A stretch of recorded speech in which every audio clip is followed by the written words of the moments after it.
Targaryen dragons Part 2 Electric Boogaloo. Are Targaryen dragons just inbred and that's why they have problems? No. I mean, maybe, but no, no, please, no, we can't keep doing this. No shade to this commenter, but they say, wait, so they inbred just like the Targaryens and it slowly dwindled them to nothing? Oh, George, you never failed to help me find another layer. So I don't think this is actually what's going on.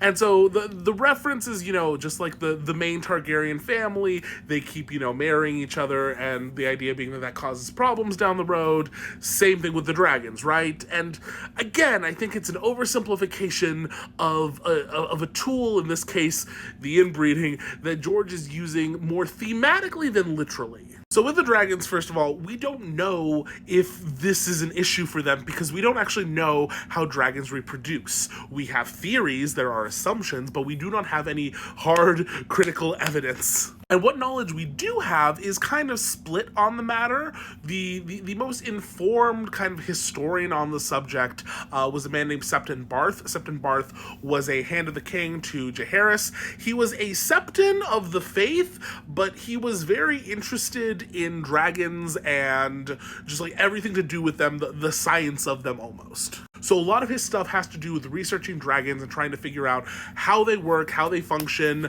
their behavior, and yes, how they reproduce. And Barth's theory, which I will say, George R. R. Martin, he loves to drop a tidbit here and there. George has written in blog posts that Septon Barth probably, hint hint, got most of it right. And so let's think about what did he say as I was going on before I got interrupted by my own stream of consciousness. It's fine. I'm not ill. I told you I'm better. But anyway, Septon Barth, his theory is that dragons are in some way either genderless, I should say sexless, or able to change their sex depending on their needs. Specifically, he refers to them as changeable as flame, now one, now another. The idea being that a dragon, like other animals in nature, can change their sex to reproduce if necessary because of, if there's an issue, who knows? But with that, I will say, that's just his theory, and we don't know the, ins and outs of it, for realsies. We don't have anything concrete. We are going off of what he has said, and off of his assumptions, and then we are interpreting that. And that could be any sort of thing. It could be, as literal as changing, that there are two sexes with dragons, that there are male and female, and that if there are a bunch of dudes, one of them can turn into a woman so that, they can have eggs. And in a scenario like that, yes, technically, I think if we're suggesting that they can change sex so that they can still sexually reproduce, then yes, there is the possibility for inbreeding all of the real Targaryens.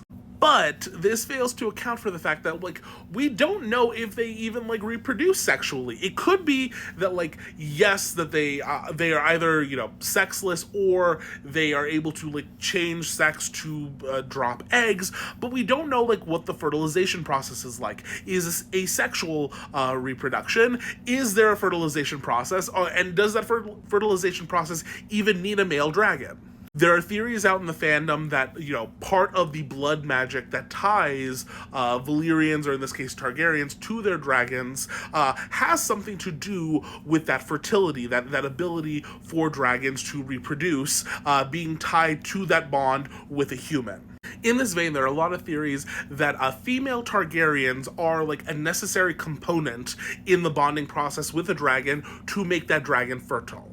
And not just fertile, but that bond with a Targaryen woman is needed for eggs to even hatch. Now, the justification for this, in theory, comes from the fact that if you look at when dragons are born, when the Targaryen dragons are born, post the conquest, they're born in kind of spurts and batches, which people want to tie to specific bonded dragons with Targaryen women. So the idea being that when this woman is bonded with a dragon, that dragon lays a bunch of eggs, a bunch of those eggs hatch. And the last one that we see kind of that phenomenon kind of coincide with is Rhaenyra. Now, spoilers for House of the Dragon. I will try to keep it light. No one makes it out of this, okay? But basically, Rhaenyra doesn't make it out.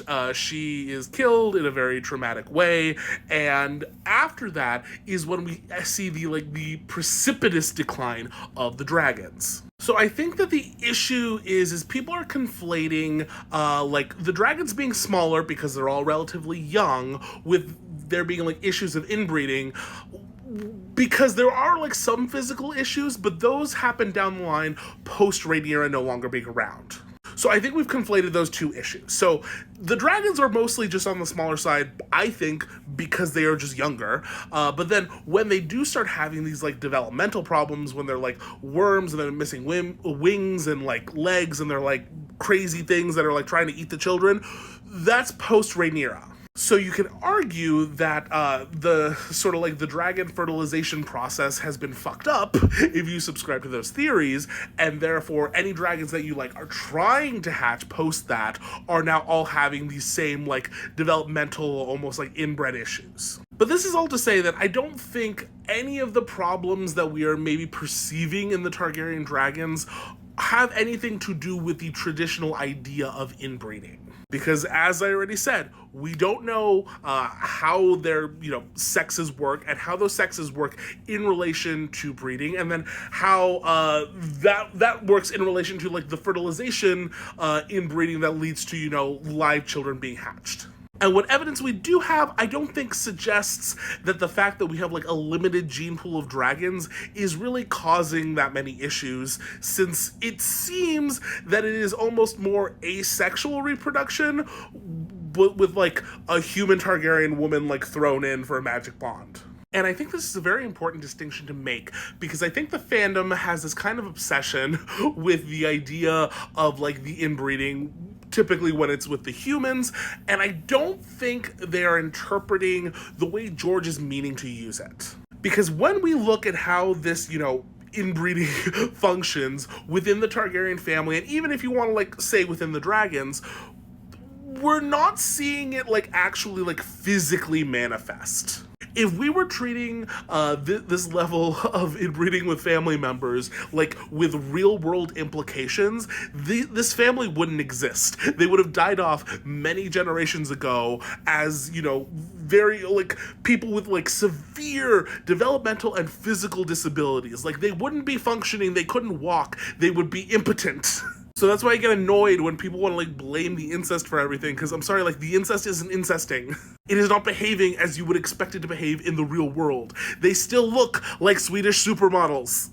And George, in my opinion, is using the incest more thematically to show like the rot, the way that like power is being concentrated. It's not to explain away every issue in the universe. It's to point at how this is a reflection of the issues within this family and how they are, functioning. So no, I don't think it applies to dragons either in that way. Sorry. Next dragon video, I promise I will be back to a solo dragon, but I had a lot of the same comment. Okay, y'all are cool. Have a good night. Bye-bye.